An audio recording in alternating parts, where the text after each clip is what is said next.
the controlling class is not interested in having people understand this because, first of all, this leads to the causal factors, the understanding of the causal factors about why humanity is in the current conditions that we're in. Many people will have no answer for that. They don't understand the causal factors.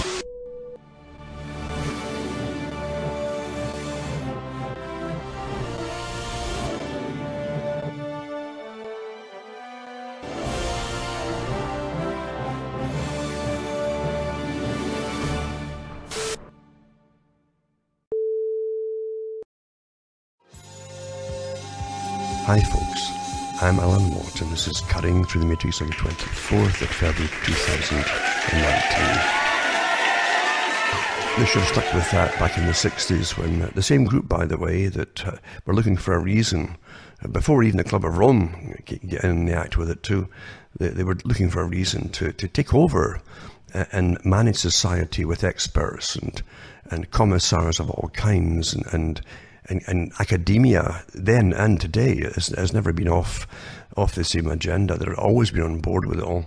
Because that's the real idea of socialism is about. It's nothing to do with helping the public. If there's any help at all, it'd be a spin-off side effect in an accident probably. But in reality, it's about experts running your lives from birth to death, to do with consumption, sustainability, population reduction is a must-be for them by any and all means possible. And treating the people like children is very important because they can't ever tell you the truth. The few who do come out and tell you the truth about diet injections and injunctions, as Bertrand Russell said, really, the few, they're just ignored. They won't mention them. And although in academia they certainly do, they worship these characters like Julian Huxley and Russell and so on. It's quite fascinating to see how old the agenda really is, going way back into the 1800s, and how it all came together properly for the rulers at that time, where they had famines, not just in Ireland, they had famines, often manufactured famines, in fact, in the age of what they call laissez-faire capitalism. And it was a liberal type upper middle class that ruled it all. And Britain had its empire, and again, upper middle class helped to run it for the masters who owned it all. But the general population, the vast bulk of the public, were not living very well at all. Life was cheap, people died pretty young. And there was often starvation of all kinds happening because under laissez-faire, export across the world was vital by the agribusiness, and you got to understand that that's never changed. You've got about 5 agribusinesses running the planet's agricultural systems now. 5 companies, corporations. You have a population across the world, most of them actually, especially in the so-called civilized countries, which really mean totally dominated countries, where you depend on supermarket chains to deliver food to you. The ability to even grow the darn stuff yourself has been lost to most people. And that's what they call a civilization. Unless you understand what they're talking about, and all the books going way, way, way back for centuries, in fact, you'll never understand what's really happening today. Yes, you'll get the stories on the neocons back in power with their wars down in Venezuela, against Venezuela and so on, and against Iran, etc., and across the Middle East. You can get all of that information for sure. Look at the big picture, because the big picture has all the top countries' leaderships on board with a global sustainability agenda. And it goes way back, even before Karl Marx. Karl Marx put a lot into writing that had been previously discussed for generations before he came along, to do with centralization of power. It's the whole thing. It goes back to even ancient empires, where you had a city-state that dominated what became a country, and in other nations and other city-states until they had a massive empire. But centralization of power was vital to them, and that way they could standardize the system of laws to manage everybody, the system of taxes especially to tax everybody, because everything to do with helping bring civilization is a mass plunder exercise where the wealth is going to all get shifted into the hands of the few around the dominant minority who rule. So it's never changed, and under communism it's exactly the same. So Marx had the centralization of power idea. He congratulated Lincoln for fighting the South and even further integrating the US states into a tighter union for centralization of power. Marx congratulated him with a telegram at the end of that war. You're living through an agenda, a big agenda. Those in academia are perfectly aware of their part in it. You're given the leaders to follow. It's very simple. It's always been that way, in fact, for over 100 years. And anybody who is not authorized for you to follow simply won't be heard of. You get no publicity at all. But they always give you the ones who come out against it, and all kinds of professions even. And people will follow because they don't suspect anything. If they start talking about the same kind of thoughts that you have, then you think they're genuine right off the bat. But if you look at what they belong to, like CFR and higher institutions, even getting asked on television, mainstream television, that's a clue you're being misled again. It truly is. And you're in an incredible war. It's total, actually.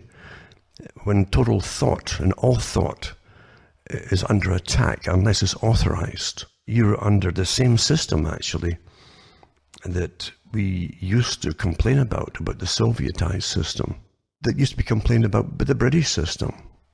You have no idea how many people were imprisoned in a free society called England at that time, because their sympathies were not with Britain when it came to war with Germany, or with other countries for that matter. They were imprisoned for the duration of the war.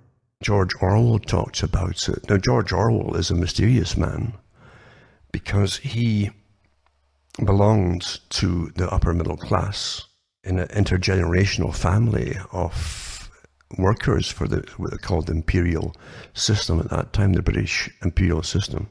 And he also was trained in this strange progressive, they call it progressiveness, for instance, for those who don't quite understand it. Most folk can say it all the time, but don't really understand what they mean. To be progressive, you must be progressing towards something that's already drafted out to be coherent and meaningful. But it's never told to the public what they mean by that. When the upper middle class are for it, you got to stop and think a minute here. Don't forget that Carl Quigley, who again used to be pulled out with different experts in the fields of history and so on, and Constitution, except for America, he used to be pulled out to try and go against what the system saw as upstarts that were going to try and expose the system. And so he and the experts would go there and try to decry them with their vast array of knowledge, etc., and expertise and qualifications, and to try and ridicule them. And he admitted when it came to one person that eventually knew his stuff, Nunclear Color Conspiracy, I think that was the book. He said, we were stymied. We were pulled up to defame this guy. And this is what they do. They'll mock and defame you on behalf of the government. And they're all tied in with the CIA, all these people, by the way. Like Quigley, he worked for the State Department too. When you work for the State Department and you train the State Department people, you're part of this strange CIA system. But he did say too, he says he couldn't deny what this man had gathered. It was the factual evidence of a group. And Quigley said it says there is and has been a group that's operated for over 60 years and given us our presidents in that time, every president. And he said it's secret and it's often mistaken for communism because our goals are very similar. That's so important. You can read these little things and just dismiss them. But when you're given little gems like that, take them and investigate them. Because he's telling you, this is a global system, remember.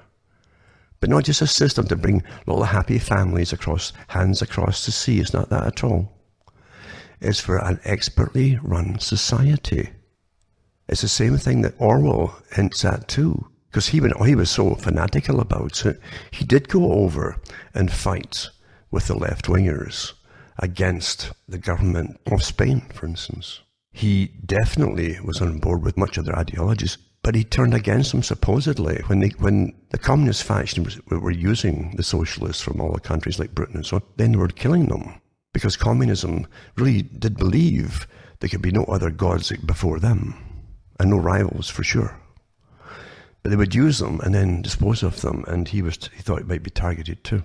But you got to understand, this guy was trained at the top university, just like Lawrence of Arabia was taught the same thing, to go over in the Middle East and subvert that country with incredible propaganda techniques and so on, before he went into actual warfare. They were trained by the British establishment, this strange entity that most folk don't understand at all, especially folk who live in Britain. They really don't. They really don't. They think it's just the vestiges of a system that's antiquated and just developed by itself from the days of imperialism. Partially true, of course, but it didn't develop by itself.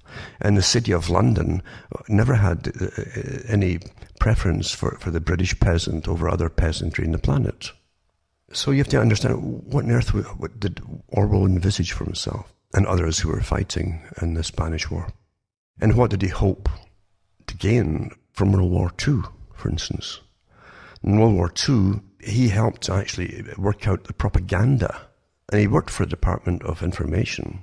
And actually, that's all these terms went into his book, Ministry of Love and all this kind of stuff, and the Department of Information. But he worked for it in the BBC, and he was responsible for making up the propaganda that was mainly broadcast initially to, well, his main job initially to India and the areas over there, for listeners there.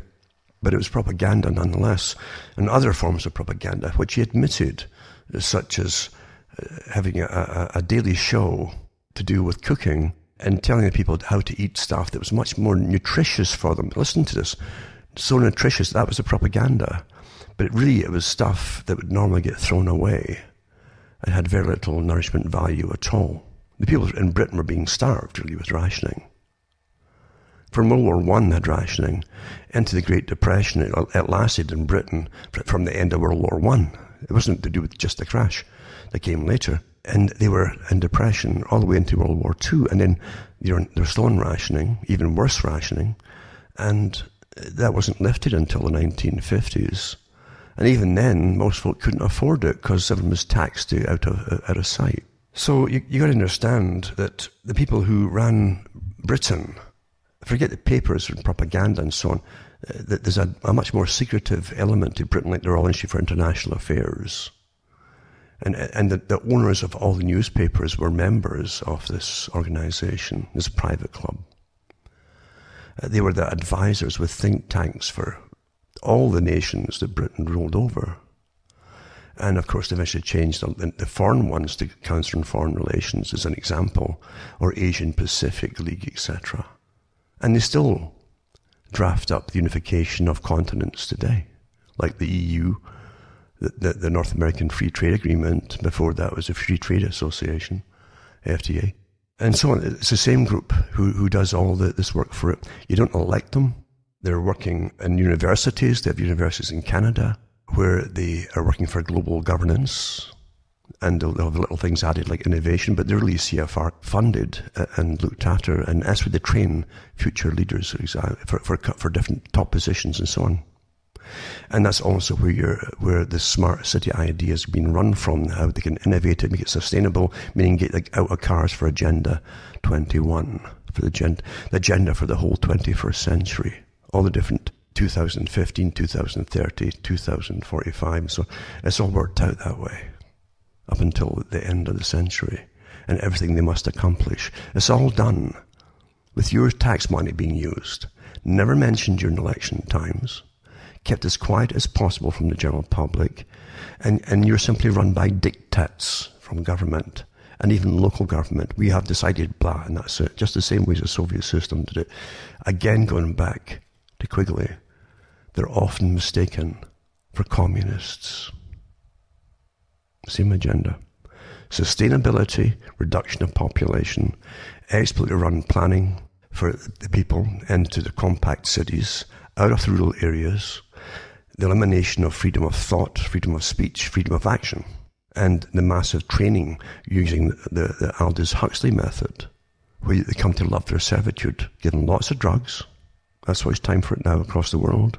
And give them lots of cheap entertainment to literally make them live in a la-la land. They already do. Look at this stuff. I keep using Australia as an example because it's a perfect example. Nothing against Australians. It's just fascinating to see how quickly they're moving it all there. And again, youngsters are almost, and if you remember the Matrix series, the movie series, there was so much in that series that people missed. You always get that. You're intentionally getting ideas thrown at you. And all the top stuff, even today, you're getting programming all the time. Like I've said before, that movie that came out, it's only one movie with brain implants where everything is seen in like glasses. Without the glasses, you'll see it inside your optic nerves, basically. Your memory will be there. You'll see everybody coming up towards you, and you'll see imprints in your lens, and basically of who they are, what they are, and all this kind of stuff. All predictive programming. You've had it your whole life, predictive programming, but now it's really here. Starting with Star Trek, the old series, with their communicator that was a cell phone. So you get taught and trained without, and you adapt into it. And Aldous Huxley said it becomes a painless concentration camp, and you give it up with perfect servility, as Rockefeller said. Perfect servility. They'll come to us with perfect servility, and they don't even know that that's how you are now. But when I look at these massive festivals in Australia, and yeah, they have lots of young female models and so on, wearing pretty well nothing at times, but you're seeing the post-cultural war episodes, a few levels of it, all past, that worked perfectly well, step by step, from the grandmother, the mother, to the daughter, well, even to the great-granddaughter today, with the sexual revolution, until sex is just a form of casual recreation. And all the old stigmas have gone, because the state will deal with any, what they call, unfortunate problems for them. They're told just play and have a good time. They never mention diseases, of course. They try to play it low-key as much as possible. Even though now in the papers, they keep warning you occasionally, for those who look at different papers than the usual ones, from the different health industries, they constantly are warning about the incredible diseases that are coming in now, of rampant syphilis, that almost was eradicated, but now it's rampant back with coming in from different countries. And so many types of it are pretty well resistant now to the antibiotics we have. That's only one disease. There's many of them, of course. But it's played down because they want you to have a good time, have fun, and whatever you do, don't go back to getting married and having families. That's the message, isn't it?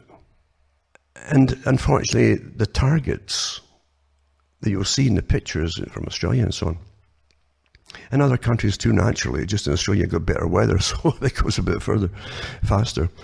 But it's fascinating to see that they're living a virtual reality life, in fact, where they even dress up like the characters in mythological, almost cartoonish ways. But these people really are adults running around like that. And yeah, they're having fun, and yeah, you don't have any responsibility anymore over really the outcomes of things you're doing. But it ties in again with the meetings, well-documented meetings, world meetings on depopulation. Even the one, it was done during World War II, and it was the King of England that chaired it at the time. During the war, where people were being slaughtered all over the world, they were worried about too many people not dying off because of the war, and too many of people just breeding afterwards. They eventually called it the baby boomers, as though no one had children before or something. You understand the terminology is meant to make you think about things negatively. So they call them baby boomers. All the people had children before that World War II. That's how the folk who went and fought in World War II were alive to go and do it, you know. But you understand, you're constantly given terminology worked out by marketers who work with psychologists. And psychology, by the way, the real reason for behaviorism psychology was for total control of the public for this particular system I'm talking about. Hasn't changed either. And to make behavior modification easy for those who control the general public. But what I'm getting at here is most folk don't know any of this. Or if they do, they can't retain it for long. Because you're given stacks of data like never before. I've mentioned it before, even from the intelligence agencies that published some of their techniques years ago. And I've read them a few times over the years, the last over 20 years. They admit that they'll flood the people with data and trivia. And that will simply absorb their time get them nowhere because there's no danger in giving you data. The data doesn't have to be factual, true, or anything else, just data. It's mainly ooh and ah stuff, you know. Did you know that blah, blah, ooh, you know. That's how simple it is. Or lots of pictures of Siamese twins or something. I mean, this is what they give you for news. It's not news. It's deliberately put in there to distract you and to train you. And it's already worked. It's already worked. That you don't have to sit back and expect to be given any real news that is going to affect your life from the media. That's the reason for it. And data is just data. It doesn't mean anything to you. Sad but true. You understand that we are the world's problem, according to those who own us, and they're quite open about the fact that we're actually existing at their sufferance. And the way they talk to us is just as arrogantly as the elite that would talk to us back in the early 20th century, for instance. What gets me is and I look at all different aspects of everything. And when I talk about things, don't think I'm just condemning things. I'm not a person who stop anything. How could you? You understand, you can only help the occasional individual who is truly, truly sincere and who's truly wanting to know because for their own benefit, their own mental health, being awake through all of this is like the one-eyed man is king in the land of the blind. And it's true. You feel much better when you realize that as folk go crazy and you're not going crazy. It's because you understand that they want you to go crazy. And now you don't have to. You can't stop the mob, as they call it, either, because they will go whichever way they're directed. Look at the groups today that are so radicalized and how easy it was to radicalize them. When you're radicalized and you join groups, you don't think for yourself anymore. You are part of the problem. That's what the United Nations said. They hate the individual. They really hate the individual. They want you all to belong to the groups which they're partly responsible in organizing. But anyway, you've got to understand you're living in a very complicated, multi-layered system of control. And all the departments, as I've said before, in academia, to do with the mind, with psychology, neuroscience, behaviorism, are all part of controlling you. That's their purpose. The ultimate revolution that Aldous Huxley called it. Total control, to take away your will. You remember too that Aldous Huxley and his brother, Julian Huxley, considered themselves to be part of the scientific ruling elite. And they talked about this separately and how they belonged to a scientific family, intergenerational. A kind of revolutionary part of it too, because science is always breaking ground, technically revolutionary. But also how to do, their work was to do with controlling people. Julian Huxley worked with UNESCO to standardize a curriculum across the planet to ensure the same indoctrination and secular humanism across the board in all countries to make it easier to dominate and control everybody. Secular humanism is a religion, but they don't have the allegiance of the individual to a deity, which makes it far easier to control them. In secular humanism, they have lots of saints, but it's all left-wing saints of authorship, etc., that they quote and talk about, and so they can't think for themselves. The Huxleys were part of this a secret organization, very secretive, with different multi-layered factions of professionals working in their specialized areas for the same agenda. Charles Galton Darwin was one as well. And remember that particular Darwin worked in the Manhattan Project for the atomic bomb during World War II. But he wrote in the next million years that there's too many people, of the wrong people actually, and he said we'd have to, they were talking about ways to get them to stop breeding. And if they could just get all the women into workforce, make it very sexy to be in the workforce, for instance, have their money and so on, and buy cars and so on, and what you wanted, then they wouldn't have to have marriage, etc. If they didn't have marriage, then hopefully they wouldn't have children. That was what he was talking about. And even before him, you have H.G. Wells talking about this. They all belong to the same organization. and had their own specialized parts to play in making things happen on behalf of this organization. It still exists today, and it succeeded beyond its wildest dreams. Destroyed the culture for the people. It's destroyed what was called religion for the people. And I'm talking about religion where you could talk to a deity who is the ultimate master, as opposed to your government. Understand, Wells said it. He said they must destroy the religions in the Western countries especially in order to dominate the people, because the biggest problem they had was the rights that their religion had given each individual versus the fact of a government who wants to take away those rights, except for the ones it gives you. In fact, they don't give you rights, they give you privileges, which can be taken off you any time. This is an incredible war, really. The cultural revolutions, we had it before, you know, in the West, even quieter ones before the sexual revolution, but we had them before the communists in China had their cultural revolution. In fact, much of what was used in China had been experimented on already in Western countries, going back to 1920s even, when they tried cocaine and drugs and the miniskirt and booze cans and made it sexy and to get people being promiscuous, you understand? But they didn't have the pill at that time, or all the abortion facilities. So they put it on hold again until the 60s.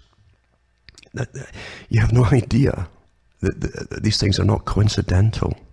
It's a really worked out plan.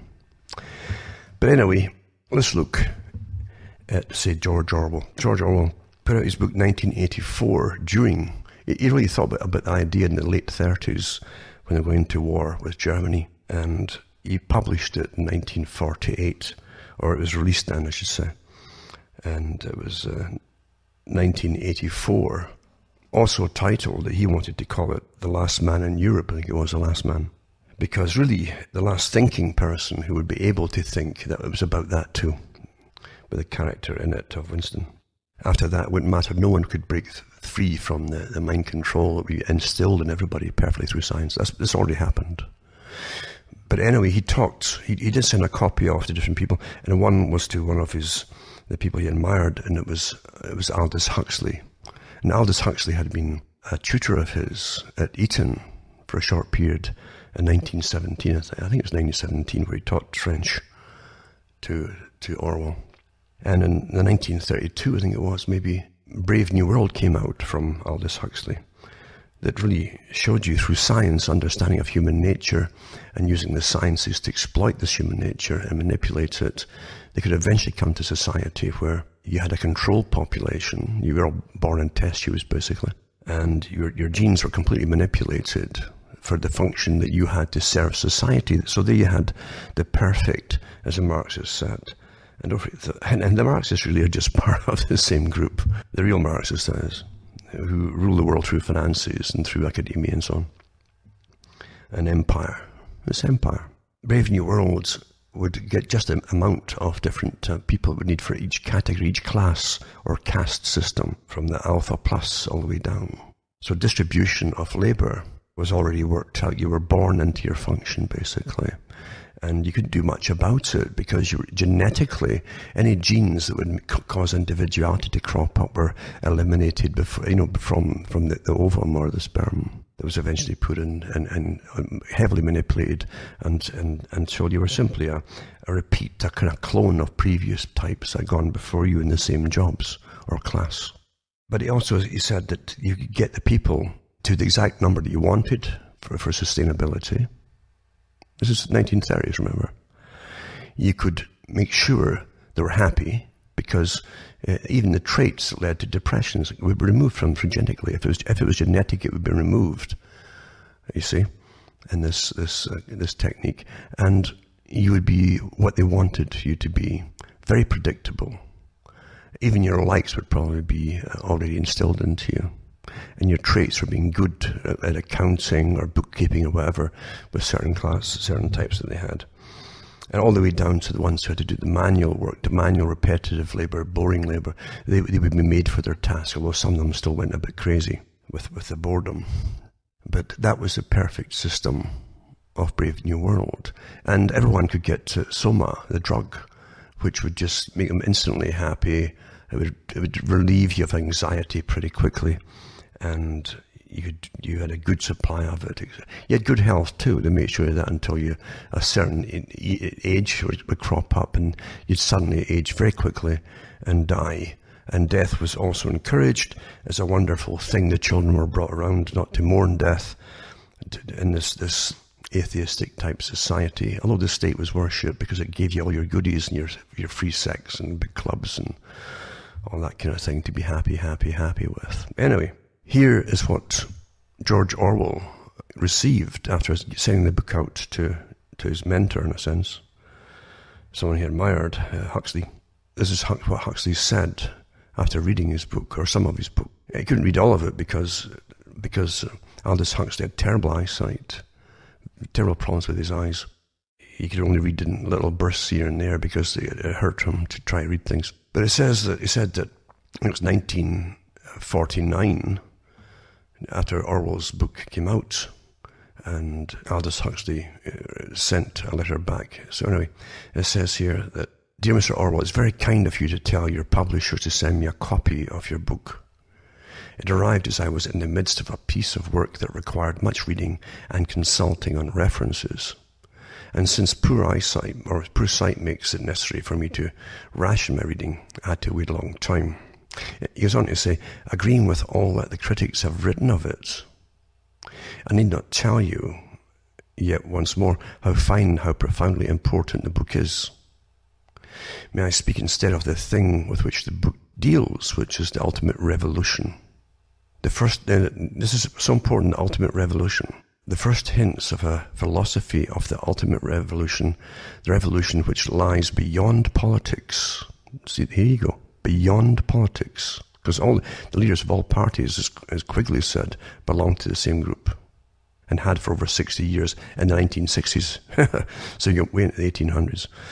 Anyway, beyond politics and economics, and which aims at total subversion of the individual psychology and physiology, are to be found in the Marquis de Sade. So awfully important, this stuff. Who regarded himself as the continuator, the consummator of Robespierre and Babeuf. The philosophy of the ruling minority in 1984, so he's comparing his book with 1984, is a sadism which has been carried to its logical conclusion by going beyond sex, understand this, and denying it, where in actual fact the policy of the boot on the face can go on indefinitely seems doubtful.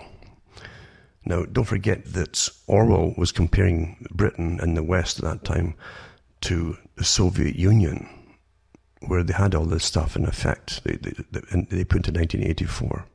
So Huxley goes on to basically contrast the differences in how he saw the world. And don't forget that Huxley belonged to the scientific elite who understood psychology and psychiatry and behaviorism and what we call neuroscience, and did all the studies of the ages at their fingertips, always adding to it right to the present, of course. But he says here, "My own belief is that the ruling oligarchy will find less arduous and wasteful ways of governing and of satisfying its lust for power." So there's no problem talking about its lust for power. Just forget all this democracy stuff, and we're here to help you. And for sustainability and saving the planet, I'm talking here, right? To save the planet, we've got to take all your rights away from you and manage you to save us all. That's just the present con, folks, to make it all happen. Anyway, it says lust for power, and these ways will resemble those which I described in Brave New World. I have had occasion recently to look into the history of animal magnetism and hypnotism, and I've been greatly struck by the way in which for 150 years the world has refused to take serious cognizance of the discoveries of Mesmer, Braid, Esdale, and the rest. Now, remember, this is written in the 1940s, and in the 50s and the 60s, they went way beyond anything with the Esalen Institute and different institutes they set up. Now you can make folk do anything you want them to do, even eat bugs on television, or lie in coffins of fecal matter, for that matter. And they'll fight each other to do it, to win something. Who would have thought, eh?